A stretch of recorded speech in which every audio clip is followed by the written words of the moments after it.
الحمد لله نحمده ونستعينه ونستغفره ونعوذ بالله من شرور أنفسنا وسيئات أعمالنا من يهده الله فلا مضل له ومن يضلل فلا هادي له وأشهد أن لا إله إلا الله وحده لا شريك له وأشهد أن محمدا عبده ورسوله أما بعد فإن أصدق الحديث كتاب الله وخير الهدي هدي محمد صلى الله عليه وسلم وشر الأمور محدثاتها وكل محدثة بدعة وكل بدعة ضلالة وكل ضلالة في النار.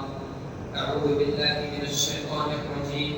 بسم الله الرحمن الرحيم. يا أيها الذين آمنوا اتقوا الله حق تقاته ولا تموتن إلا وأنتم مسلمون. وقال سبحانه: يا أيها الناس اتقوا ربكم الذي خلقكم من نفس واحدة وخلق منها زوجها وبث منهما رجالا كثيرا ونساء واتقوا الله الذي تساءلون به والأرحام إن الله كان عليكم رقيبا. وقال جل شأنه: يا أيها الذين آمنوا اتقوا الله وقولوا قولا سديدا يصلح لكم أعمالكم ويغفر لكم ذنوبكم ومن يطع الله ورسوله فقد فاز فوزا عظيما. ہر قسم کی تعریف بڑائی کبریائی اللہ رب العالمین کے لیے ہے جو تمام جہانوں کا اکیلا پروردگار پالنہار ہے. اسی نے ہر چیز کو اپنی حکمت سے پیدا کیا اور ہر چیز اسی کے حکم سے اپنے اپنے وقت پر ختم ہو جائے گی، فنا ہو جائے گی، اور تمام جنوں کو تمام انسانوں کو اسی اللہ کے سامنے ایک دن حاضر ہونا ہے اور اپنے اپنے اعمال کا حساب دینا ہے. بے شمار درود و سلام ہو اللہ تعالیٰ کے تمام رسول و نبیوں پر، خصوصاً پیارے نبی محمد صلی اللہ علیہ وسلم پر جن کے ہم سب امتی ہیں. اللهم صل على محمد وعلى آل محمد كما صليت على إبراهيم وعلى آل إبراهيم إنك حميد مجيد. اللهم بارك على محمد وعلى آل محمد كما باركت على إبراهيم وعلى آل إبراهيم إنك حميد مجيد. محترم حاضرین جمعہ، اللہ رب العالمین نے اپنے بندوں پر کچھ عبادتیں فرض کی ہیں. ان عبادتوں میں ایک عبادت ہے حج کرنا، عمرہ کرنا، بیت اللہ کا طواف کرنا، دور دراز سے سفر کر کے جانا، سفر کی مشقتوں کو خرچوں کو برداشت کرنا، اللہ کے پاکیزہ گھر کعبۃ اللہ کو پہنچنا اور وہاں پہ کچھ مخصوص عبادتیں انجام دینا. یہ اللہ رب العالمین نے اس امت پر فرض کیا. اللہ رب العالمین نے قرآن مجید میں فرمایا کہ وَلِلَّهِ عَلَى النَّاسِ حِجُّ الْبَيْتِ مَنِ اسْتَطَاعَ إِلَيْهِ سَبِيلًا، کہ اور لوگوں پر اللہ کا یہ حق ہے، اللہ کا حق ہے کہ وہ کعبۃ اللہ کا قصد کرے، کعبۃ اللہ کا حج کرے. بس جو کوئی استطاعت رکھتا ہے اسے چاہیے کہ ادھر کی راہ پکڑے، یعنی اس کی طرف سفر کر کے جائے. اللہ رب العالمین نے فرمایا دوسری جگہ پہ کہ وَأَتِمُّوا الْحَجَّ وَالْعُمْرَةَ لِلَّهِ، اور حج اور عمرے کو اللہ کے لیے پورا کرو. اور پھر جب ابراہیم علیہ السلام نے کعبۃ اللہ کی تعمیر کی، کعبۃ اللہ جب بن کے تیار ہو گیا، اس وقت اللہ رب العالمین نے ابراہیم علیہ السلام کو حکم دیا کہ وَأَذِّنْ فِي النَّاسِ بِالْحَجِّ، کہ آپ لوگوں میں اعلان کر دیجئے حج کا. کعبۃ اللہ بن جانے کے بعد لوگوں میں حج کا اعلان کیا گیا. علماء کہتے ہیں اس حوالے سے کہ ابراہیم علیہ السلام جس وقت کعبہ تعمیر کر رہے تھے اس وقت وہاں کوئی نہیں تھا، وہاں پہ کوئی بھی نہیں تھا. اور اللہ تعالیٰ نے فرمایا کہ وَأَذِّنْ فِي النَّاسِ بِالْحَجِّ، لوگوں میں حج کا اعلان کر دو، حج کے لیے لوگوں کو بلاؤ. تو یہ کیسے اس کی تکمیل ہوئی؟ اللہ رب العالمین نے اس وقت سے قیامت تک پیدا ہونے والے لوگوں نے جس کی توفیق جس کے لیے توفیق اس کے رکھی ہے اس کو لبیک کہنے کا حکم دیا. یعنی جو لوگ ابھی پیدا بھی نہیں ہوئے ان تک بھی وہ بات عالم برزخ میں پہنچ گئی. عالم برزخ میں ان تک بھی وہ بات پہنچ گئی. اور پھر اللہ نے اس اعلان کو اپنی رحمت سے دور دور تک پہنچایا. اور پھر لوگ کعبۃ اللہ کا قصد کرنے لگے, کعبۃ اللہ کی طرف آنے لگے. اور پھر حج اور عمرے کا سلسلہ شروع ہوا. حج اور عمرے کا سلسلہ شروع ہوا. حج اور عمرہ یہ فرق ہے اسلام کی 5 بنیادوں میں سے ایک بنیاد ہے. اس کے تعلق سے ہم بار بار سنتے ہیں عبداللہ بن عمر رضی اللہ عنہ کی مشہور حدیث کہ اللہ کے رسول صلی اللہ علیہ وسلم نے فرمایا کہ اسلام کی بنیاد 5 باتیں. ایک اللہ اور اس کے رسول کی گواہی دینا, یعنی اللہ کے سچے اور اکیلے معبود ہونے کی گواہی دینا, اور نبی صلی اللہ علیہ وسلم کے اللہ کے رسول ہونے کی گواہی دینا, اور نماز ادا کرنا, زکات دینا, رمضان کے روزے رکھنا, اور بیت اللہ کا حج کرنا. بیت اللہ کا حج کرنا یہ اسلام کی 5 بنیادوں میں سے ایک بنیاد ہے کہ انسان پر عبادت فرض ہے کہ وہ بیت اللہ کا انسان سے مراد اسلام مسلمان بیت اللہ کا وہ قصد کرے, حج کرے, عمرہ کرے. اس کے بعد اللہ کے نبی صلی اللہ علیہ وسلم کی مزید وضاحت اس سلسلے میں ملتی ہے. اللہ کے نبی صلی اللہ علیہ وسلم نے فرمایا سے مسلم کی حدیث ہے کہ یا ایھا الناس قد فرض اللہ علیکم الحج فحجوا, کہ اے لوگوں تحقیق کے یہ بات ثابت ہے, یہ بات سچ ہے کہ اللہ نے تم پر حج فرض کیا ہے, بس تم حج کرو, بس تم حج کرو. اور اس کی فضیلت کے حوالے سے بہت ساری حدیثیں ملتی ہیں. اللہ کے نبی صلی اللہ علیہ وسلم نے فرمایا کہ ایک عمرے سے دوسرا عمرہ بیچ میں ہونے والے گناہوں کا کفارہ بن جاتا ہے. ٹھیک اسی طرح حج کا معاملہ بھی ہے کہ حج کرنے سے انسان کے حج تک جتنے گناہ ہیں اللہ سب کو معاف فرما دیتا ہے. اللہ رب العالمین سارے گناہوں کو حج کے ذریعے سے معاف فرما دیتا ہے. اور جو مقبول حج ہے, یعنی حج کو حج کے انداز میں جس نے کیا, حج کو حج کے طریقے سے جس نے کیا, اللہ رب العالمین اس کو جو جزا دے گا وہ سوائے جنت کے کچھ نہیں, سوائے جنت کے کچھ نہیں ہے.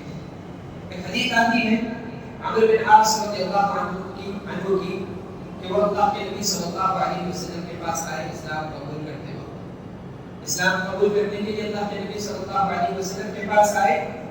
آنے کے بعد انہوں نے کہا کہ اللہ کے نبی اپنا ہاتھ پھیلائیے تاکہ میں آپ کے ہاتھ پر اپنا ہاتھ رکھ کے بیعت کروں, اسلام قبول کروں. اللہ کے نبی صلی اللہ علیہ وسلم نے ہاتھ پھیلایا. عمرو بن عاص نے اپنا ہاتھ کھینچ لیا پیچھے. اللہ کے نبی صلی اللہ علیہ وسلم نے پوچھا کہ عمر تمہیں کیا ہو گیا, تمہیں کیا ہو گیا ہے کہ تم نے ہاتھ مجھ سے بڑھانے کے لیے کہا, پھر جب میں نے ہاتھ بڑھایا تو تم نے اپنا ہاتھ پیچھے کھینچ لیا. تو انہوں نے کہا کہ اے اللہ کے نبی میں اسلام اس شرط پر لاؤں گا کہ میرے سارے پچھلے گناہ معاف کر دیے جائیں, سارے پچھلے گناہ معاف کر دیے جائیں. تو اللہ کے نبی صلی اللہ علیہ وسلم نے فرمایا کہ کیا تم نہیں جانتے, کیا تم نہیں جانتے کہ انسان جب اسلام لے کر آتا ہے تو اسلام لانے سے پہلے کے سارے گناہ معاف کر دیے جاتے ہیں, اور پھر جب انسان ایک ہجرت کرتا ہے اللہ کی خاطر تو اس ہجرت کے ذریعے سے بھی ہجرت سے پہلے کے سارے گناہ معاف کر دیے جاتے ہیں. ٹھیک اسی طرح جب انسان حج کرتا ہے تو حج سے پہلے کے بھی سارے گناہ اللہ رب العالمین معاف فرما دیتا ہے. ایک اور حدیث آتی ہے, ابو ہریرہ رضی اللہ عنہ روایت کرتے ہیں کہ میں نے اللہ کے نبی صلی اللہ علیہ وسلم کو فرماتے ہوئے سنا کہ جس شخص نے بھی اللہ کی خاطر حج کیا اور اس حج میں کوئی برا کام, لغو کام, فضول کام نہیں کیا, یعنی ہر گناہ سے, ہر بیکار کام سے, ہر بیکار بات سے وہ بچے, حج کے سفر میں بھی حج کے دوران میں بھی اور حج مکمل ہونے تک وہ ہر قسم کی بیکار بات، بیکار کام سے، گناہ سے بچے. تو اللہ رب العالمین جب اس کا حج مکمل ہوگا تو اس شخص کو ایسا بنا دے گا جیسے وہ ابھی یہاں کی ماں کے پیٹ سے پیدا ہوا. ماں کے پیٹ سے بچہ پیدا ہوتا ہے، اس کے ہاتھ میں کوئی گناہ نہیں ہوتا. ویسے تو کوئی نیکی بھی نہیں ہوتی، ویسے تو کوئی نیکی بھی نہیں ہوتی، لیکن انسان کی فطرت میں اصل اسلام. بچہ جو پیدا ہوتا ہے وہ اللہ کی پیدا کرتا فطرت پر ہوتا ہے، وہ مسلمان ہوتا ہے، چاہے وہ کسی بھی گھرانے میں. بچہ جو پیدا ہوتا ہے مسلمان ہوتا ہے، یعنی وہ نیک ہوتا ہے، ماں کے پیٹ سے آلریڈی نیک بن کے آیا. اب دنیا میں جی کے، لوگوں کے درمیان رہ کے، لوگوں سے سیکھ کے، متاثر ہو کے گناہ کرتا ہے. ورنہ جب تک وہ لوگوں سے گناہ نہیں سیکھے گا، جب تک وہ لوگوں سے برائی نہیں سیکھے گا، جب تک وہ لوگوں کی صحبت اختیار نہیں کرے گا، بہت زیادہ ممکن ہے کہ وہ بڑے ہونے کے بعد بھی گناہوں سے محفوظ رہے گا. کیوں؟ اسے معلوم ہی نہیں کہ گناہ کیسے کرتے ہیں، اسے معلوم ہی نہیں کہ گناہ کیسے کرتے ہیں. اللہ ایک شیطان اس کی طرف آئے اور اس کو بہکا دے، اس کو برائی کی طرف ڈال دے. لیکن ایسا شخص بھی توبہ کی بات سنتی فوراً توبہ کر لے گا. اس شخص کے مقابلے میں، یعنی جو شخص لوگوں کے درمیان رہتا ہے، جب اس کو گناہوں کی عادت پڑ جاتی ہے تو وہ لوگوں کے درمیان رہنے کی وجہ سے، لوگوں کی صحبتوں سے متاثر ہونے کی وجہ سے توبہ کی بات سن کر بھی توبہ جلدی نہیں کرتا. اس کا نفس اس کو پکڑ کے رکھتا ہے. لیکن ایک شخص جو لوگوں کی صحبتوں سے دور رہتا ہے، بہت زیادہ دور رہتا ہے، لوگوں کے اثر سے محفوظ رہتا ہے، ایسا شخص اگر گناہ کر بھی دے تو یا تو وہ خود توبہ کرے گا یا توبہ کی بات سننے کے بعد فوراً توبہ کرے گا. اس طرح تو اللہ رب العالمین حج کرنے والے کو یہ اجر عطا کرے گا. یعنی اگر اس نے حج صحیح انداز میں کیا تو اللہ رب العالمین اس کو ماں کے پیٹ سے پیدا ہوئے جیسا بنا دے گا. یعنی اس کے پاس کوئی برائی، کوئی گناہ اس کے نامۂ اعمال میں موجود نہیں رہے گا. ایک اور حدیث آتی ہے عمر رضی اللہ تعالیٰ سے ملتی ہے روایت کہ اللہ کے نبی صلی اللہ علیہ وسلم نے فرمایا کہ حج کے بعد حج کیا کرو، عمرے کے بعد عمرہ کیا کرو، کیونکہ اس طرح حج کے بعد حج کرنا، عمرے کے بعد عمرہ کرتے جانا، یہ چیز انسان کی زندگی سے غریبی کو، گناہوں کو اسی طرح جلا ڈالتی ہے، مٹا ڈالتی ہے، ختم کر ڈالتی ہے جس طرح ہڈی میں لوہا ڈالنے کے بعد اس لوہے سے ضبط کو، خرابی کو دور کر دیا جاتا ہے. یعنی لوہا جس طرح پاک ہو جاتا ہے ہڈی میں ڈالنے کے بعد ضبط سے، خرابی سے، میل کچیل سے، اسی طرح یہ بار بار حج عمرہ کرنا اللہ رب العالمین اس کی برکت سے انسان کی زندگی سے غربت، تنگدستی اور گناہ دھو ڈالتا ہے، ختم کر ڈالتا ہے. ایک اور حدیث آتی ہے اللہ کے نبی صلی اللہ علیہ وسلم سے پوچھا گیا کہ اللہ کے رسول صلی اللہ علیہ وسلم کون سا عمل افضل ہے، کون سا عمل سب سے اچھا ہے؟ تو اللہ کے رسول صلی اللہ علیہ وسلم نے فرمایا کہ اللہ اور اس کے رسول پر ایمان لانا. یعنی سچائی کے ساتھ تم اللہ اور اس کے رسول پر ایمان لے کر آؤ، اس سے بڑا بہتر، مبارک، فضیلت والا عمل کوئی نہیں. پھر اللہ کے نبی صلی اللہ علیہ وسلم سے پوچھا گیا کہ اس کے بعد اور کون سا ہے؟ تو اللہ کے نبی صلی اللہ علیہ وسلم فرمایا کہ اللہ کی راہ میں جہاد کرنا، اللہ کی راہ میں جہاد کرنا، اللہ کی راہ میں اپنا مال، اپنی جان لے کر نکلنا، قربان کرنا سچائی کے ساتھ، صرف اللہ کی خاطر. یہ پھر اللہ کے نبی صلی اللہ علیہ وسلم سے پوچھا گیا کہ اللہ کے رسول صلی اللہ علیہ وسلم بتائیے کہ اس کے بعد اور کون سا عمل ہے جو سب سے افضل ہے؟ تو اللہ کے نبی صلی اللہ علیہ وسلم نے فرمایا کہ حج مبرور، یعنی ایسا حج جو قبول کر لیا جائے. یعنی اچھے انداز میں جو حج کیا گیا، صحیح انداز میں جو حج کیا گیا، وہ حج اللہ تعالیٰ کے نزدیک افضل ترین اعمال میں سے ایک عمل ہے.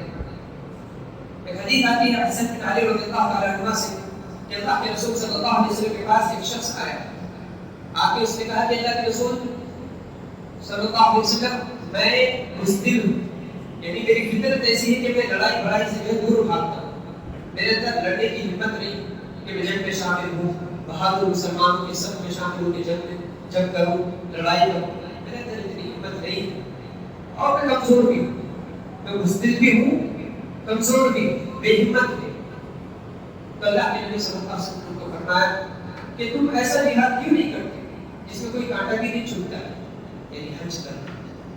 حج کرنا، حج کرنا صرف ایک عبادت نہیں، اس میں کچھ اعمال نہیں، حج کے راستے میں جو تکلیف ہوتی ہے اس پر صبر کرنا، حج کے وقت میں جو مشقت آتی ہے وہاں پہ صبر کرنا، حج کے اعمال کو اچھے انداز میں ادا کرنے کی کوشش کرنا، چاہے موسم کیسا رہے، چاہے موسم کیسا رہے۔ یہ نہیں ارے اتنا چلنا کیوں ہے، ارے اتنا مہنگا کیوں ہے، ارے اتنی دور کیوں ہے، ارے حکومتیں اتنی زیادہ رکاوٹیں کیوں پیدا کر رہی، یہ سب نہیں۔ وہ ساری چیزوں کو اللہ کی خاطر اگر برداشت کر دے تو گویا کہ وہ اس مجاہد کی طرح ہے جو اللہ کی راہ میں نکلتا ہے، سب کچھ برداشت کرتا ہے۔ مجاہد جب اللہ کی راہ میں نکلتا ہے تو کیا وہ یہ بولتا ہے سامنے والا مجھے نہیں مارے تھے میں اس کو ماروں، سامنے والے کا نقصان دے میرا نہیں ہوتے، وہ سوچتا ہے نہیں سوچتا، وہ سب کچھ داؤں پہ لگا کے نکلتا ہے۔ جان رہتی ہے کہ جاتی ہے، مال بچتا ہے کہ ختم ہوتا ہے، ہم صحیح سلامت واپس آتے ہیں کہ معذور ہو کے کچھ نقصان اٹھا کے آتے ہیں، کسی چیز کی پرواہ نہیں کرتا، وہ بس نکل جاتا ہے اور جو بھی انجام ہوتا ہے اس کو خوش ہوتا ہے۔ تو حج کرنے کے لیے جو شخص، عمرہ کرنے کے لیے جو شخص ارادہ کرتا ہے، پھر نکلتا ہے، خرچے، مصیبتیں، وہ یہ مسائل ساری چیزوں سے گزرتا ہے، اور پھر جب حج کرنے یا عمرہ کرنے پہنچتا ہے تو وہاں پہ جو مشقت اس کو ملتی ہے، زیادہ چلنا پڑ رہا ہے، موسم سخت ہے، ایسا ہے، فلاں رہائش دور ہے، کھانا اتنی دیر سے میں نہیں کھایا، فلاں فلاں باتیں، مجھے نہیں معلوم، یہاں کی زبان مجھے نہیں آتی ہے، وہ ساری باتیں، وہ ساری مشقتوں کو برداشت کرتا ہے۔ لی حج، لی حج، لی حج، میرے لیے اجر ہے، میرے لیے اجر ہے، میرے لیے اجر ہے، یہ جو میں خرچ کر رہا ہوں، یہ جو مجھے پریشانی ہو رہی ہے، یہ جو مجھے زیادہ چلنا پڑ رہا ہے، یہ جو مجھے یہ ہو رہا ہے، یہ جو مجھے وہ ہو رہا ہے، سارا کچھ کو برداشت کروں گا صرف اس لیے کہ اللہ مجھے اجر عطا کرے، اور یہ سب اللہ کی خاطر ہے۔ تو یہ اللہ کی خاطر یہ سب برداشت کرتے جانا گویا کہ جہاد، گویا کہ جہاد۔ اللہ رب العالمین نے ان لوگوں کے لیے جو جہاد بدنی طور پہ نہیں کر پائے ان کے لیے اجر کا راستہ حج اور عمرے کے ذریعے سے رکھا ہے۔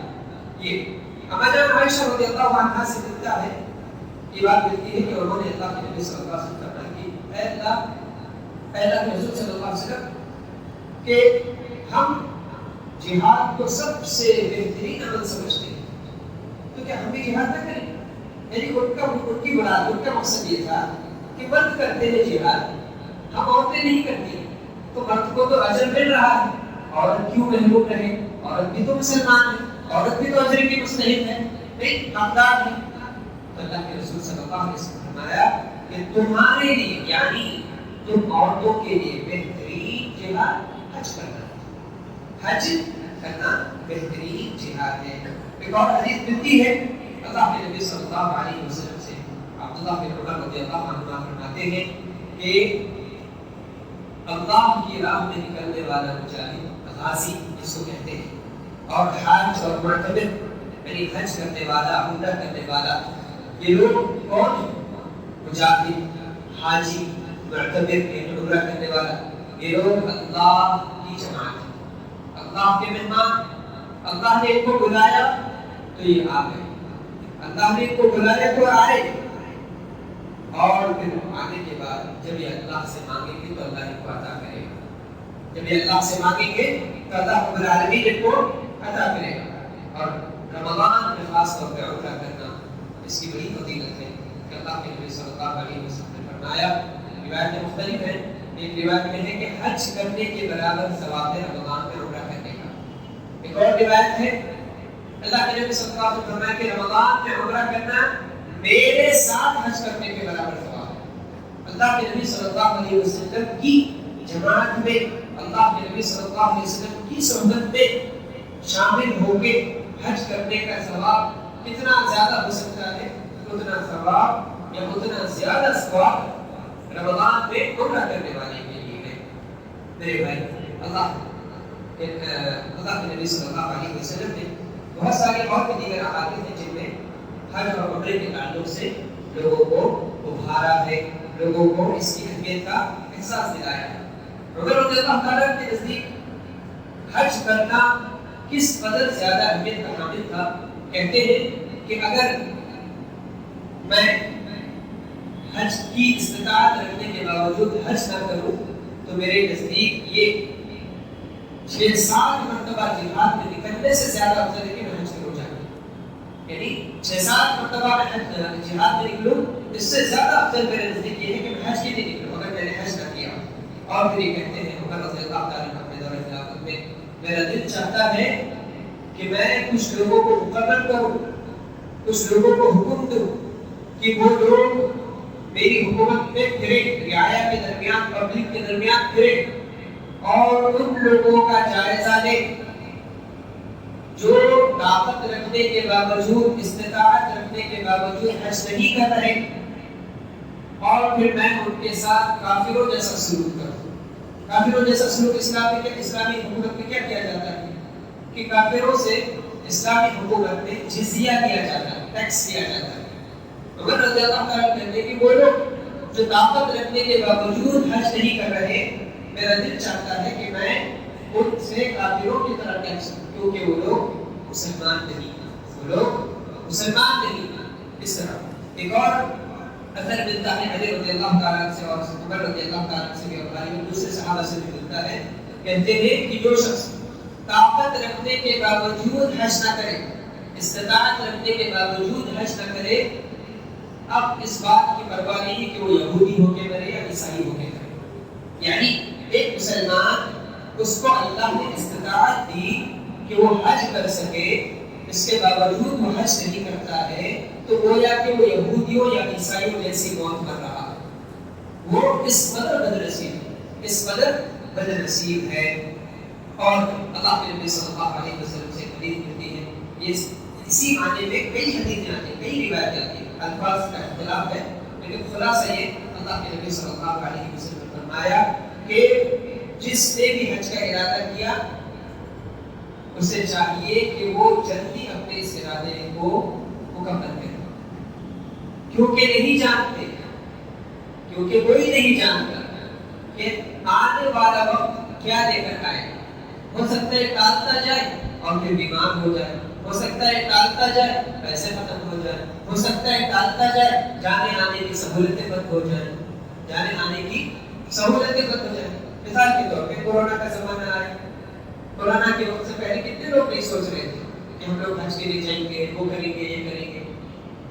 وقت سے پہلے انہوں نے فائدہ نہیں اٹھایا وقت کا، ٹالتے رہے، پھر کورونا کا زمانہ آیا، اتنے سارے لوگ اسی بیماری میں حج کے بغیر ہی گزر گئے۔ یہ بڑی مثال ہے، یہ بڑی مثال اسی لیے دے رہا ہوں کیونکہ یہ جو وقت تھا یہ لمبا چلا، دونوں طرف جو ہے فلائٹس بند تھی، راستے بند تھے، بہت سارے مسائل پیدا ہوئے، بہت سارے جو مسائل پیدا ہوئے، وہ ٹیسٹ کراؤ، یہ ٹیسٹ کراؤ وغیرہ وغیرہ۔ اس کو دیکھ کے لوگ گھبرا گئے، اور جو کر سکتے تھے وقت رہتے ہوئے انہوں نے نہیں کیا، اور جب ایسی مصیبت آئی یا تو پیسے ختم ہو گئے اس مصیبت میں جمع کیے ہوئے، یا پھر وہ خود ختم ہو گئے، یعنی ان کو حج کا موقع ہی نہیں مل سکا۔ اللہ کے نبی صلی اللہ علیہ وسلم فرمایا کہ جب کوئی شخص حج کا ارادہ کرے تو اسے چاہیے کہ وہ اپنے ارادے کو جلدی پورا کرے، ٹال مٹول سے کام نہ دے، نہیں جانتا کہ آنے والا وقت کیسا موقع لے کر آئے گا، بیمار ہو سکتا ہے انسان، یا کچھ بھی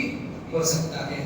میرے بھائی، حج کے لیے کچھ شرطیں، حج کے لیے شرطیں، وہ شرطیں ہم استطاعت کے نام سے جانتے ہیں، استطاعت کے نام سے جانتے ہیں، یا استطاعت کو الگ رکھا ہے کچھ علماء نے اور شرطوں کو کچھ الگ رکھا ہے۔ استطاعت یہ ہے کہ بندے کے پاس پیسے ہو، صحت ہو، کچھ علماء کے نزدیک پیسے ہو، صحت ہو اور آنے جانے کا راستہ صاف ہو، آنے جانے کا راستہ صاف ہو یعنی آسان ہو، کوئی رکاوٹ پریشانی نہ ہو۔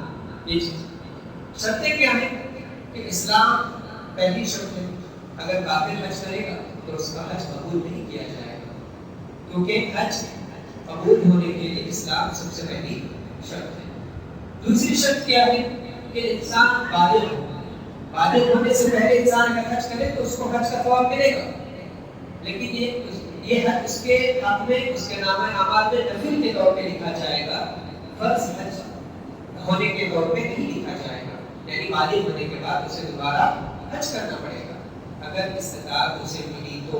استطاعت والا وہ ہوا تو پھر وہ حج کرے گا بالغ ہونے کے بعد. یہ اور ایک کیا ہے؟ عقل. بے وقوف انسان یا نام جس کو ہم پاگل کہتے ہیں، مشہور جس کو ہم کہتے ہیں، وہ نیت نہیں کر سکتا. اس کو نہیں معلوم کہ وہ کیا بول رہا ہے، کیا سوچ رہا ہے، کیا کر رہا ہے. تو چونکہ نیت شرط ہے ہر عمل میں، اس اعتبار سے حج میں بھی عقل شرط ہے. عاقل ہو، بالغ ہو، مسلمان ہو، آزاد ہو. یعنی کہ کسی کا غلام ہے اور وہ حج کرے. اگر غلام، چونکہ اب تو غلاموں کا زمانہ نہیں رہا، لیکن علم میں رہے گا کہ ایک اگر غلام شخص حج کرتا ہے تو اس کا حج نابالغ کی طرح ثواب تو ملے گا، لیکن فرض حج اس کا ادا نہیں ہوا. وہ فرض حج کب ادا ہوگا؟ جب وہ آزاد ہو جائے گا. جب وہ آزاد ہو جائے گا تب اسے پھر سے حج کرنا پڑے گا. اور عورت کے لیے مزید 2 شرطیں ہیں کہ اس کے ساتھ محرم ہونا ہے. اس کے ساتھ کوئی محرم بند ہونا ہے. بغیر محرم کے وہ حج کرنے، عمرہ کرنے یا کسی بھی سفر پہ وہ نہیں جا سکتی. کسی بھی سفر پہ وہ نہیں جا سکتی. ہاں، تھوڑی دور کی مسافت میں تھوڑی دور جانا، ایک محلے سے دوسرے محلے تھوڑی دیر کا راستہ، یہ الگ چیز. لیکن شہر سے باہر نکلنے کا جو سفر ہوتا ہے یا مشکل جگہوں پہ، فتنے والی جگہوں پہ جو سفر ہوتا ہے، وہاں پہ عورت کو محرم کے بغیر جانا نہیں چاہیے. اگر وہ جاتی ہے تو گنہگار ہوگی. تو ٹھیک حج کے معاملے میں بھی ایسا ہی ہے کہ اگر عورت حج کرنے جاتی ہے بغیر محرم کے تو پھر وہ گنہگار ہوگی. ایک اور چیز ہے عورت کے لیے کہ وہ عدت میں نہ ہو. شوہر کی وفات کے بعد عدت کے دن ہے، ان میں اگر ہے تو پھر اسے عدت ختم ہونے سے پہلے حج کے لیے نہیں نکلنا چاہیے. حج کے لیے نہیں نکلنا چاہیے. میرے بھائی، حج اور عمرہ کرنا بہت قیمتی عبادت ہے، اور اس عبادت سے بہت سارے لوگ منہ موڑ رہے ہیں. بہت سارے لوگ منہ موڑ رہے ہیں. طاقت رکھنے کے باوجود حج نہیں کرتے. عمرے کا کیا حکم ہے؟ عمرہ کچھ علماء کے نزدیک سنت ہے، کچھ علماء کے نزدیک فرض ہے. عمرہ بھی فرض ہے. کیوں؟ اللہ رب العالمین نے فرمایا کہ وَأَتِمُّ الْحَجَّ وَالْعُمْرَةَ لِلَّهِ. اللہ نے کہا کہ حج اور عمرہ اللہ کی خاطر پورا کرو. تو اس آیت سے دلیل دیتے ہوئے کچھ علماء کہتے ہیں کہ عمرہ بھی فرض ہے، لیکن حج کے مقابلے کا نہیں. حج ہے، عمرہ ہے. کچھ علماء نے یہ کہا ہے کہ جن کے پاس حج کی استطاعت نہ ہو وہ لوگ کم از کم عمرہ ضرور کر لیں. وہ لوگ عمرہ ضرور کر لیں. کیوں؟ عمرے کو چھوٹا حج کہا گیا. عمرے کو چھوٹا حج کہا گیا ہے. حج اور عمرہ بہت اہم عبادت ہے، اس سے وہ نہیں بولنا چاہیے. یہ عبادت ضرور انجام دینی چاہیے، اور اس کے لیے انسان کو خواہش کرنا چاہیے، امید کرنا چاہیے، امید رکھنا چاہیے، اور اس کے لیے کوشش کرنا چاہیے. بہت سارے لوگوں کو دیکھتے ہیں کہ گھر بنانے کے لیے پیسے جمع کرتے ہیں. اچھی بات ہے. اگر ایک انسان کے پاس یہ مسئلہ ہے کہ بھائی میں حج کروں یا گھر بناؤں، میرے پاس اتنے پیسے، دو میں سے ایک فیصلہ لے سکتا ہوں، تو اس کو لازم ہم بولے کہ گھر بنائیں. کیوں؟ یہ زندگی کی ضرورت ہے. یہ زندگی کی ضرورت ہے. اب یہاں پہ مثال کے طور پر ہم یہ بولنا چاہ رہے ہیں کہ لوگ جو ہے بہت ساری چیزوں کے لیے پیسے جمع کرتے ہیں. گاڑی خریدنا ہے، پیسے جمع کر رہے ہیں. گاڑی خریدنا ہے، پیسے جمع کر رہے ہیں، کیونکہ ان کو ایک مخصوص ماڈل کی گاڑی چاہیے اور اس کے لیے اتنے پیسے چاہیے. خالی گاڑی بولے تو سستی بھی آ جاتی ہے، لیکن ان کو وہ نہیں چاہیے. ان کو مخصوص ماڈل کی گاڑی چاہیے، تو پھر وہ اس کے لیے اتنے پیسے جمع کر رہے ہیں. گھر میں ڈیکوریشن کرانا ہے. اب یہاں پہ دیکھیے، گھر کی تعمیر الگ ہے، ڈیکوریشن الگ ہے. ڈیکوریشن کے لیے آج لوگ لاکھوں روپے خرچ کر رہے ہیں.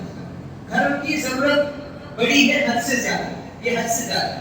حج کے لیے پیسے ہیں، یہ پیسے ہیں، یہ حج کرے یا گھر بناؤ. اب پیسے ہیں، گھر کو ڈیکوریٹ کروں یا حج کو جاؤں؟ پہلے حج کو جاؤں. چھت آ گئی، اس کو سجانے سنوارنے کی ضرورت نہیں ہے. یہ چیز.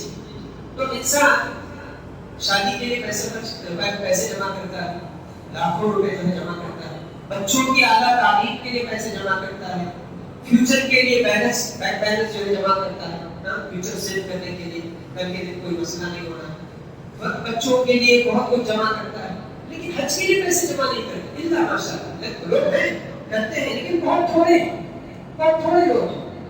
اور حج کے لیے بھی پیسے جمع کرنا چاہیے، حج کے لیے بھی کوشش کرنا چاہیے، حج کے لیے بھی دعائیں کرنی چاہیے، جیسے گھر بننے کے لیے دعا کر رہے، کوئی چیز خریدنا ہے، کاروبار کی ترقی ہے، اس کے لیے دعا کر رہے گڑ گڑا کے اللہ سے، حج کی توفیق کے لیے، حج کی آسانی کے لیے بھی دعا کرنا، پیسوں کے جمع ہونے کے لیے، دیگر جو مسائل ہیں ان کے آسان ہونے کے لیے اللہ تعالیٰ سے دعا کرنا چاہیے، ضرور دعا کرنا چاہیے۔ اکثر لوگوں میں ایک چیز ختم ہوگی،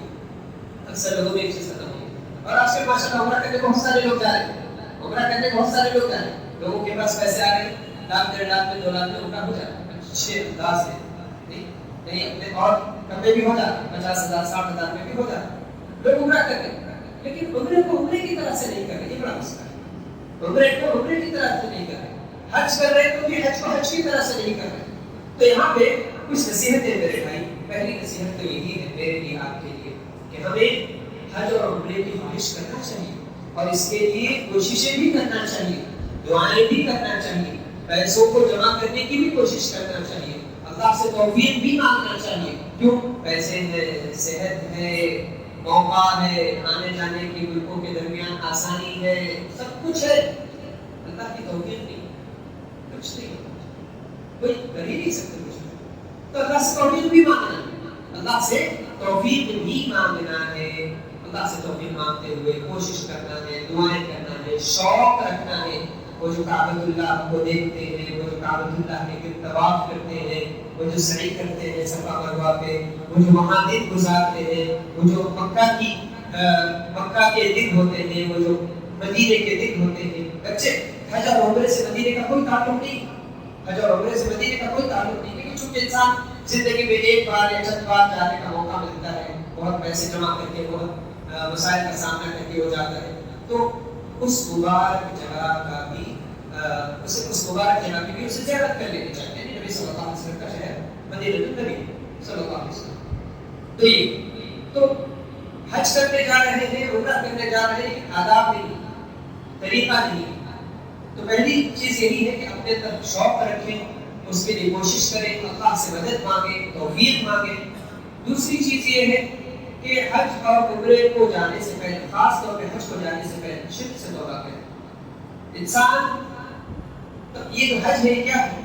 شروع سے لے کے آخر تک توحید، تو یہ جو حج ہے، عمرہ ہے، شروع سے آخر تک توحید۔ اگر بندہ یہاں پہ بھی دل پہ یا اپنے جسم کے ساتھ شرک لے کر جائے گا اور وہاں جا کے بھی وہی شرک کرے گا، پھر واپس آئے گا، تو کیا کرے؟ اس کا حج قبول ہی نہیں ہوا، تو یہ چیز کہ اسے شرک سے پاک ہو کے جانا چاہیے، اور ظلم زیادتی سے بھی پاک ہو کر جانا چاہیے۔ ظلم زیادتی، اس کا حق کھا گیا، اس کا حق کھا گیا، یہ پہلے حصہ ختم کریں، یہ نہ سوچیں کہ میں ان سب کا حق کھا کے حج اور عمرہ کرنے جاؤں گا تو اللہ تعالیٰ قبول کرے گا، ایسا نہیں ہوگا، اللہ تعالیٰ بندوں کا حق وہاں پہ معاف نہیں کرے گا، تو سارے مسائل کو ختم کر کے حج اور عمرے کے لیے جائیں۔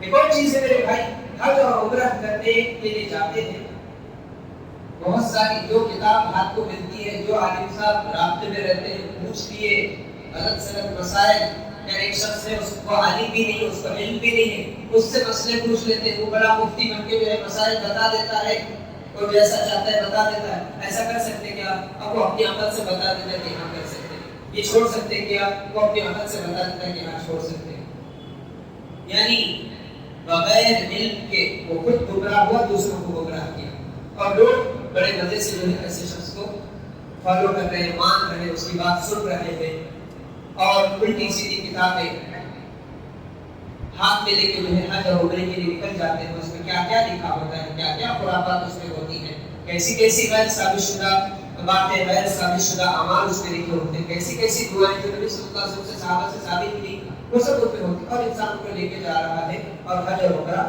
کر رہا ہے۔ یہ تو حج اور عمرہ کرنے سے پہلے انسان کو طریقہ سیکھ لینا چاہیے۔ حج اور عمرہ کرنے کا طریقہ سیکھ لینا چاہیے. سفر کے آداب بھی سیکھنا چاہیے. حج اور عمرہ کیسا کرنا ہے وہ طریقہ بھی سیکھنا چاہیے. مکہ مدینے کے آداب کیا ہیں وہ بھی سیکھنا چاہیے. اور وہاں پہ لوگوں سے کیسے پیش آنا ہے وہ بھی سیکھنا چاہیے. نماز قصر کرنے کا طریقہ کیا ہے, کب کرتے وہ بھی سیکھنا چاہیے. تیمم, وضو صحیح کیسا کرتے, غسل کیسا کرتے, احرام پہنے جب کیا چیزوں سے بچنا ہے, کیا چیزوں کی اجازت ہے, سب سیکھنا چاہیے. پہلے علم حاصل کرو, پھر اس کے بعد عبادت کے لیے نکلو. دیکھو گے کہ دل کیسے خوش رہتا ہے, دل کیسے مطمئن رہتا ہے ایک ایک عمل پر. یقین ہوتا ہے نا کہ ہم اللہ کے نبی صلی اللہ علیہ وسلم کے طریقے کے مطابق یہ کام کر رہے ہیں. دل میں کیسا اطمینان ہوتا ہے, کیسی خوشی ہوتی ہے, اللہ سے قبول ہونے کا وہ عمل کیسا جو ہے یقین ہوتا ہے. یہ چیز کا بھی خیال رکھنا چاہیے. اور ایک اور چیز ہے میرے بھائی کہ وہاں جانے کے بعد کثرت سے عبادتیں کرنا چاہیے. لوگ جو ہے طواف سے فارغ ہوتے یا حج اور عمرے کے جو مخصوص اعمال ہیں ان سے فارغ ہونے کے بعد سارا وقت سو رہے ہیں. ہم نے دیکھا سو رہے ہیں, شاپنگ کر رہے ہیں, وہاں کیا ملتا ہے وہاں جا رہے ہیں, یہاں کیا ملتا ہے یہاں جا رہے ہیں. دن رات دن کے کئی گھنٹے جو ہے فیملی والوں سے رابطے میں ہیں, ان کو بتا رہے ہیں دیکھو ہم آئے, دیکھو ہم گئے. اس طرح یہ ساری چیزیں, اور پھر سیلفی لینا, فوٹوز لینا, ویڈیوز بنانا, کعبۃ اللہ کے صحن پہ ٹھہر کے, صفا مروہ پہ سعی کرتے ہوئے, فلاں جگہ گیا, میں کعبۃ اللہ میں آیا, میں سجدہ کیا, میں دعا کیا, میں یہ کیا, میں وہ کیا, سب بتا رہے, سب دکھا رہے. یہ عبادتوں میں کوئی اخلاص ہے؟ یہ لاکھوں روپے جو خرچ کرے, یہ جو دور ہزاروں میل کا سفر کر کے پہنچے, کوئی فائدہ ہوا؟ کچھ بھی فائدہ نہیں ہوا. بہترین بندے کیسے ہوتے ہیں, خاموشی سے سفر پہ نکل جاتے ہیں, حج اور عمرے کے مکمل کرتے ہیں, واپس آتے ہیں اور پھر لوگوں کو بتاتے ہیں کہ ہم حج اور عمرے کے لیے کیا جاتے وقت میں صرف ضروری لوگوں کو بتاتے ہیں اور چلے جاتے ہیں. تو جو دعوتوں کا سلسلہ لمبا نکلتا ہے, جانے سے پہلے آنے کے بعد, یہ سب کیا ہے؟ یہ سب بندے کے اخلاص کو مار ڈالتی ہیں چیزیں. یہ سب چیزیں بندے کے اخلاص کو مار ڈالتی ہیں. وہ گیا ہی اللہ کو ناراض کر کے, تو آئے گا اللہ کو خوش کر کے. سمجھنا چاہیے یہ چیزوں سے وہاں پہ جا کے بچنا چاہیے. ایک اور چیز میرے بھائی بہت اہم ہے, وہ یہ ہے کہ ذرا بھی مکے میں مدینے میں کوئی پریشانی ہوتی ہے, ارے یہاں کی گورنمنٹ ایسی ہے, سعودی حکومت کو پوسٹ کر شروع کر دیتے ہیں. بھائی ان کا کیا قصور, اس چیز سے بچو. آپ اللہ کی عبادت کرنے آئے, عبادت کے درمیان آپ کو تھوڑی بہت مشقت جھیلنی پڑ رہی ہے, آپ جھیلیے, اس پر اللہ کی جانب سے اجر ملے گا, اللہ کی جانب سے اجر ملے گا. شکوے شکایتیں کر کے, حکومت کی برائی کر کے, غیبتیں کر کے, چغلیاں کر کے, بدگمانی کر کے اپنے آپ کو دوسروں کو نقصان نہ کرتا, دوسروں کے اپنے اعمال برباد نہ کرنا. حج اور عمرہ کیجیے, اس کی خواہش کیجیے, اس سلسلے میں جستجو کیجیے. حج اور عمرے کے لیے نکلنے سے پہلے علماء سے رابطہ کیجیے, صحیح طریقہ سیکھیے, صحیح کتابیں بھی موجود ہیں, ان کی طرف بھی رہنمائی کی جا سکتی ہے. پھر اس کے بعد حج اور عمرہ کے لیے نکلیے, اچھے انداز میں حج اور عمرہ کیجیے. بڑی عبادت ہے, بڑی عبادت کو چند نادانیوں کی وجہ سے ضائع مت ہونے دیجیے. اللہ تعالیٰ سے دعا ہے کہ اللہ رب العالمین ہمیں حج اور عمرے کی توفیق عطا فرمائے, ہمارے لیے مسائل کو آسان کرے, مہیا کرے, مسائل حل کرے. آمین. اللہ تعالیٰ غمزدوں کے غم کو دور کرے, مصیبت کے مارے لوگوں کی مصیبتوں کو دور کرے. جو لوگ قرضوں میں مبتلا ہیں اللہ قرضوں سے انہیں جلد نجات دے, جو بیمار ہیں انہیں شفا دے, جو قرآن و سنت کی روشنی سے دور اندھیرے میں گمراہی میں زندگی بسر کر رہے ہیں اللہ انہیں پورے ہدایت کی طرف لے کر آئے, پورے سنت کی طرف لے کر آئے. اللہ رب العالمین ان لوگوں کی مغفرت کرے جو توحید پر رہتے ہوئے دنیا سے چلے گئے. اللہ رب العالمین ہم تمام کو دنیا و آخرت کا خیر اور عافیت نصیب فرمائے. ربنا آتنا في الدنيا حسنة وفي الآخرة حسنة وقنا عذاب النار. أقول ما تسمعون, أستغفر الله لي ولكم ولسائر المسلمين من كل ذنب فاستغفروه إنه هو الغفور الرحيم.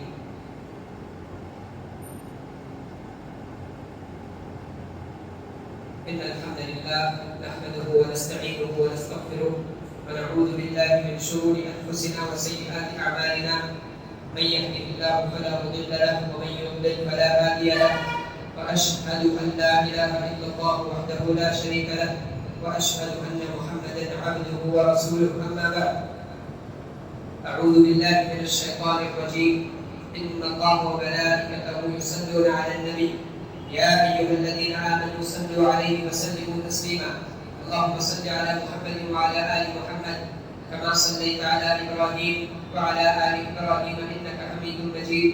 اللهم بارك على محمد وعلى آل محمد كما باركت على إبراهيم وعلى آل إبراهيم إنك حميد مجيد. عباد الله رحمني ورحمكم الله، إن الله يأمر بالعدل والإحسان وإيتاء ذي القربى وينهى عن الفحشاء والمنكر والبغي يعظكم لعلكم تذكرون. والله يعلم ما تصنعون.